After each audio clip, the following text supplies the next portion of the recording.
Hey guys, I'm Angela and welcome back to Hobby Night. Today, Games Workshop says no to hate while also showing off what's coming for the holiday box sets. Plus, Total War Warhammer 3 has a final trailer out and League of Legends is teaming up with Magic. This and more in this week's Hobby News.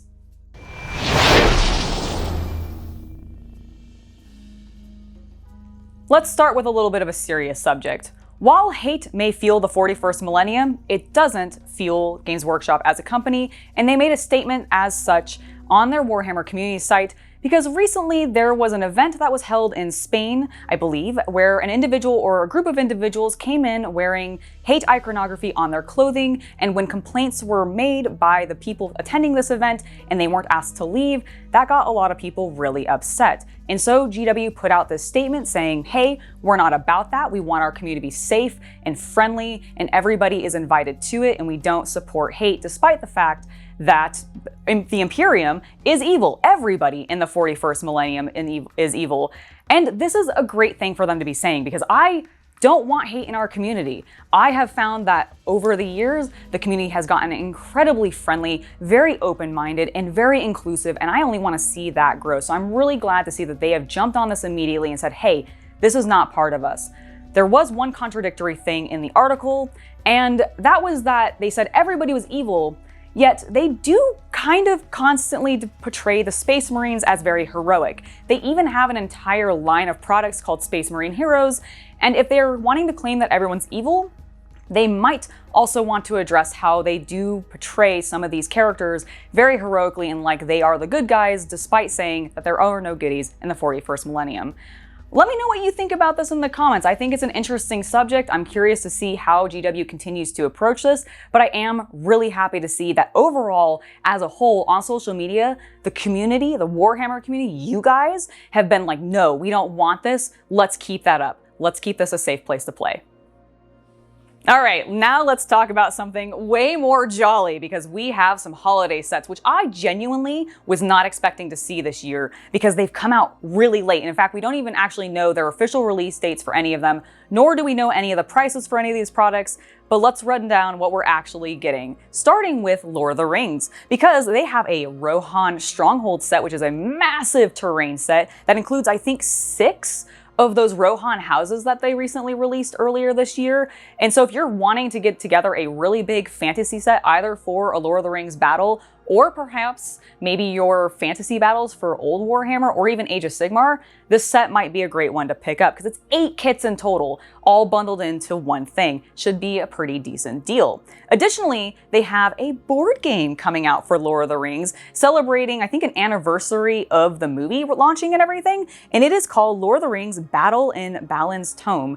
And this, basically, you're exploring the mines of Moria and facing off against hordes of goblins, which for me actually is a huge appeal because when I'm playing fantasy RPGs, for example, and fantasy board games, I actually am kind of basic and I really like just going up against orcs or goblins as the heroic characters. And that seems what this game is all about, is escaping the mines and going out and fighting all of these goblins, which seems really cool. And if you're wanting to get the entire fellowship in plastic form, and you missed it before, you don't want to buy them individually, this game has the complete set. So that's pretty cool. Now, let's go ahead and move on to what you're getting for Age of Sigmar, because with that, we're getting 4 different Battleforces, plus 1 additional extra little thing for Nurgle. But let's talk about the Battleforces first. We've got the Soulblight Gravelords Revertant Legion, which is probably my favorite of them because it's me and I really like vampires. However, I was taking a look at it and I don't actually need this box set because I have some of these models already on hold, and the one other model that I need from it I can buy individually, so I don't think I'm going to be trying for it because FYI, I expect all of these to be very hard to get a hold of. I expect like really high allocations, or really low actually, allocations to occur at a game store, so I don't really expect to be able to get too many of these. But what else do we have? Because we don't have just vampires, even though they are the coolest. We also have the Hedonites of Slaanesh. They are getting the Sybarite Blade-carnival, which looks really cool. The Lumineth Realm Lords are getting the Vanari Shining Host. So if you really like your cow elves, this is a good set for that. The Ossiarch Bonereapers have their Mortisan Tithe-echelon, which I just think is a really cool name, like a Tithe-echelon. I don't know, it just sounds really cool to me. And then you're also able to get, because Nurgle doesn't want to feel left out, a Vanguard set, which is more designed to be a true starter set for the Maggotkin of Nurgle. So if you're really into the Nurgle guys, maybe you're really excited about the Total War Warhammer 3 trailer that has them in it recently that we'll be talking about in a bit, this might be a good set to pick up for the holidays. With the Age of Sigmar products covered out of the way, let's go ahead and move on to 40k, which I'm sure is what a lot of you are probably very interested in. And to be fair, the sets this year, I think are actually pretty good. I think all of them would make for great ways to start one of these armies if you had never started them before. The Space Marine one is a Shieldbreaker Strike Force, which again, if I didn't already have just so many intercessors in Blade Guard because of the Indominus sets and everything, I would probably be very interested in this set if I was starting from scratch because I really like the makeup of this particular kit. I just think it's very well rounded. There's not a lot of Phobos armor, which I'm not a huge fan of. It's just pretty good.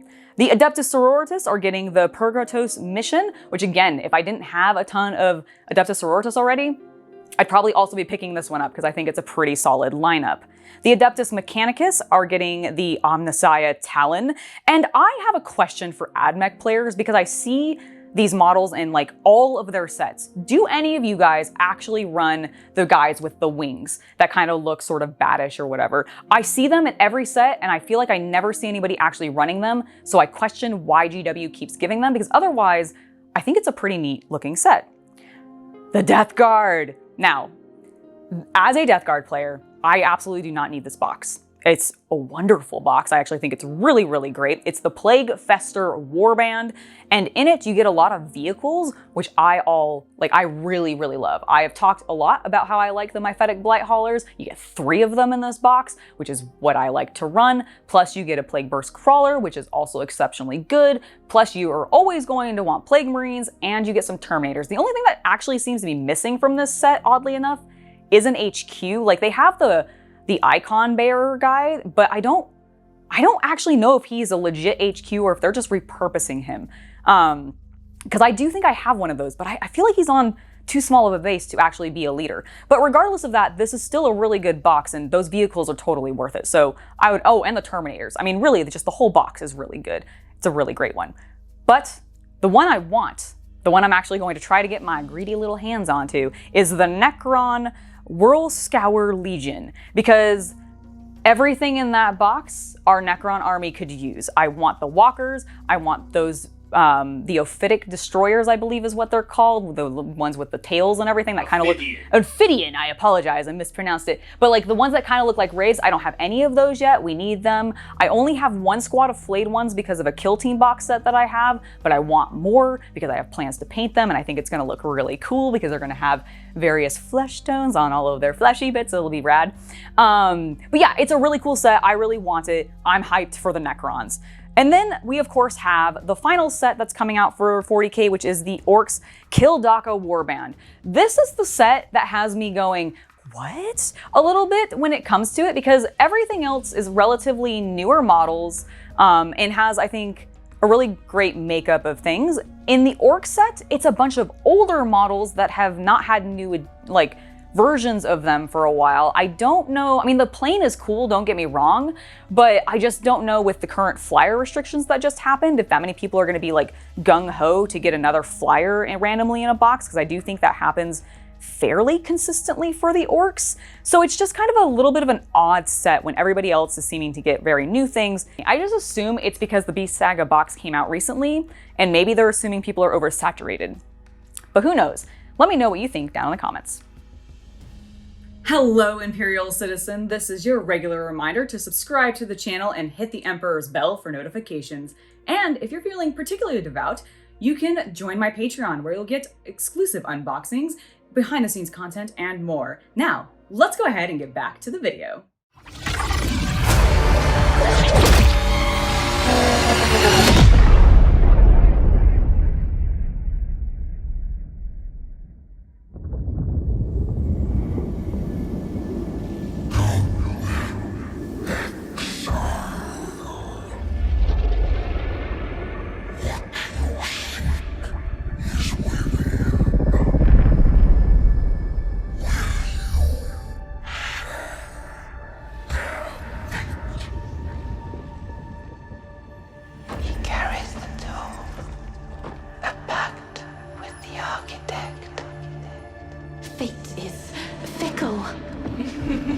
So close. Never enough. He wants more. We all wanted more.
I have the knowledge that you crave, but all pleasure has a price. I love that line of dialogue in this final trailer for Total War Warhammer 3 by Creative Assembly, which is coming out February 17th, 2022, which I'm super, super hyped for. You might have known that because of the Ogre video and everything in a couple of news videos previously, but this final trailer has just continued to reignite my enthusiasm for the game because obviously, it looks like we are getting a Great Unclean One and a Keeper of Secrets as the legendary lords for both the Nurgle and the Slaanesh faction, you know, as it should be, which is really, really cool. I love the look of the Keeper of Secrets. That last line of dialogue that she had was fantastic.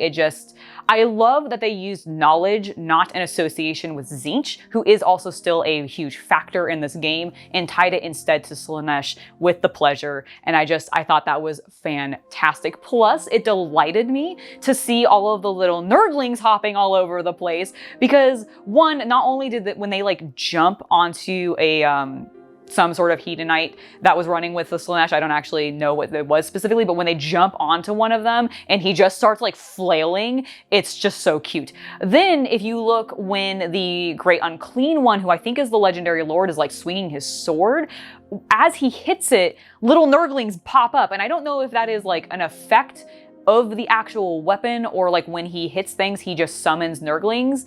But as a visual presentation, I absolutely thought it was just so charming. It completely fit the jolly energy that Nurgle is supposed to have. And so I'm just very pleased. The one last thing that I want to say about the trailer that I think is really cool is because Total War Warhammer 3 is set in a period before Total War Warhammer 2, in this trailer, we're actually seeing the advisor as a young man before he's gone blind. And I'm wondering if like this whole knowledge thing that he's going after ties to what eventually blinds him, and if that's actually going to be a part of the narrative or if just he's a fun little tie into it. Regardless, I loved seeing him. I loved everything about this trailer. I'm excited for both of these factions. Next up, we're going to talk a little bit about Magic because they have a secret layer drop that is occurring relatively soon, actually, that is tied to the new League of Legends animated series out on Netflix called Arcane. And if you haven't been watching it and haven't seen it yet, I would highly recommend going and picking it up. in checking it out because I've seen at least the first 2 episodes and I'm loving it. The artistic style is great. I'm loving all of the characters and learning their backstories and everything. The visual presentation is just amazing. And honestly, they have written all of the characters, in my opinion, very, very well. And they treat them all pretty equally, giving them all a relatively nice amount of screen time. And so far I'm incredibly enjoying it. Plus it's getting just amazing reviews. My point is, maybe go check it out. And then if you're a huge fan and you also like Magic the Gathering, Secret Lair has a drop coming soon. I believe it is set to come out either between the times of November 29th and December 23rd. When I looked at the Secret Lair website prior to filming this, I believe they were at an 8-day countdown, but I don't actually know if that's how the Secret Lair works, if that countdown is legitimate or if it's gonna reset itself when we hit that November 29th time period when the sale may begin. So I'm not really sure, but it's very interesting. It's not a super expensive set. It's only gonna be $29.99 for each of the either Arcane Secret Lairs or the Arcane Lands Secret Lairs, because there's actually 2 of them that are coming in this particular drop. Or you can get the foil edition, which will be $39.99. I'm confused. There's 2 basically drops that are happening. There's a normal one and then there's a land specific one. So if you're really into collecting all of the fancy lands that Magic produces through Secret Lairs, you'll also be able to get that set separately. But there's 2 sets that are coming out. And in addition, technically there's 4, because there's the standard versions and then the foil versions, because that's what Magic always does. So you have your option of which one you can get. Both of them look interesting, although I'm not 100% sure I'm super thrilled by the card art that I've seen for it so far, because a couple of them just look like screenshots from the animation, and while the animation is gorgeous, I know what Wizards of the Coast can do with their artists and what those cards can look like, and I want to see something even cooler. Plus, it's Riot. They have amazing art. Work together a little bit more and don't just give me screenshots. But let's see when the set comes out and actually find out what that Jinx card is going to look like, because I'm sure there's going to be one.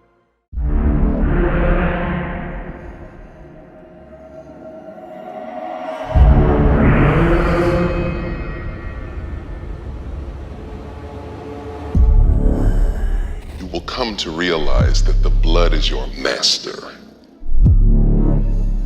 You are being consumed from within. You won't feel it at first, but slowly, humanity will become a distant memory.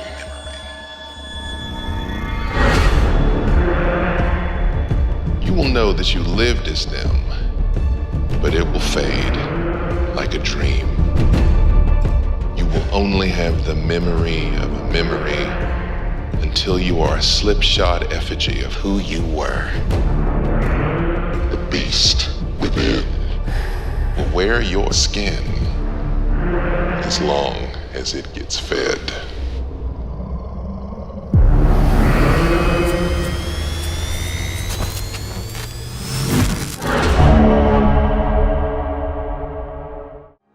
Remember how a little while ago I was talking about the Pathfinder Nexus app that's coming out from Demiplane? Well, they're at it again, and this time they're bringing to us an app that is going to feature the World of Darkness franchise, which includes Vampire the Masquerade, Werewolf the Apocalypse, Hunter of the Reckoning, and more. It's going to be a full, complete digital tool set for these games, basically like the Pathfinder one was. You're gonna have a digital reader, rules, compendiums, lore all on there, character builder, an interactive character sheet, plus an actual play space so that you can have matchmaking and actually get groups together and play the games. I think this is really cool. I'm excited to see if Demiplane ends up coming out with additional content to support other RPGs, because I do think RPGs stepping into this digital space as resources for their players is exceptional and only going to grow the community. So look forward to it in 2022, and I hope we see more. Before the Dragonborn came to Skyrim, you are surviving members of the Blades, a legendary group who long protected the Empire of Tamriel. Abandoned by the Empire, you must work together to thwart a plot which threatens the whole of Skyrim.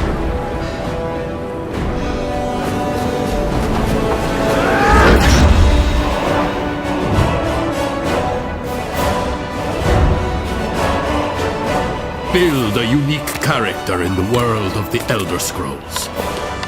Choose between Enor, Dunmer, Imperial, Altmer, Khajiit, or Orsimer.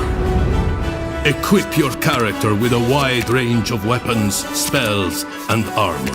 Travel across the halls of Skyrim to places like Riften, Solitude, Falkreath, and Whiterun. Attempt a huge range of evolving quests that change the game with each decision. Explore the wilderness. Gain side quests from mysterious characters. Explore ancient ruins and tombs. Battle Draugr, Frostbite Spiders, and Daedra. As you delve deeper, your foes become increasingly deadly. Gain experience and amazing treasures. Upgrade and enchant your gear. Level up your character with a wide range of unique skills and abilities. Play through 6 chapters of 2 huge campaigns in this endlessly replayable adventure game. The Elder Scrolls Skyrim, the adventure game. On GameFound now. Hey you, you're finally awake. Did you want to play Skyrim in another form because you haven't had enough and you haven't spent enough money on buying Skyrim? Well, I've got something new for you that isn't actually about the Dragonborn, and I actually think that's pretty cool. So let's talk about the Skyrim adventure. The Skyrim adventure board game, which is a cooperative or solo adventure board game that you can pick up through, let me find the name of the site because it's not Kickstarter. It is which you can pick up from GameFound, which I think this game's pretty cool, okay? Let me explain to you what it is, because it's not actually about the Dragonborn, and that's what has me actually interested in it, because I'm really tired otherwise of just getting rehashed Dragonborn stuff at this point from Bethesda. But this game, which is in collaboration with Modiphius Entertainment, is about the Blades, which are that faction in Skyrim that were supposed to protect Tamriel prior to the Dragonborn showing up. So in this game, you're playing as the remnants of these Blades, and you're going through and you're saving Skyrim from some plot that is going to destroy all of it, or some nonsense. My theory is that this plot is to save Lydia so that she can carry the burdens of the Dragonborn in the core game. That's my theory. I don't actually think that's at all true, but that's what I'd like to believe, because I'm sad Lydia's not in this game. She's my favorite character. But I think this is pretty rad. The miniatures look neat. I do like board games and adventure board games, so I might be looking into this one. You can, like I said, find the game on GameFound, and it looks like fulfillment is going to happen in August of 2022. So if you've already backed it, then that's when you're looking to get it, and if not, you can go back it now, and that's when you can expect it. All right, that has been it for this week in hobby news. We covered a bunch of different subjects, so let me know what your favorite was down below and your thoughts on any of the things we talked about today. Before we go, I wanted to give a huge shout out to my patrons for supporting us over there and allowing us to create content like this for you guys. Thank you so much for all the support. Now, before I head out, I want to go ahead and give you a little peek at to what the next video is going to be for painting tutorial, and that is going to be a Squig Hog Rider or Squig Hog Boy, which I've not painted yet on the channel, but I'm very excited because my patrons helped me choose what colors I'm going to be using for this guy, because it's not going to be like my normal orc color scheme, so be looking forward to that. In the meantime, I have been Angela, you've been watching Hobby Night, and I'll see you guys next time. Bye!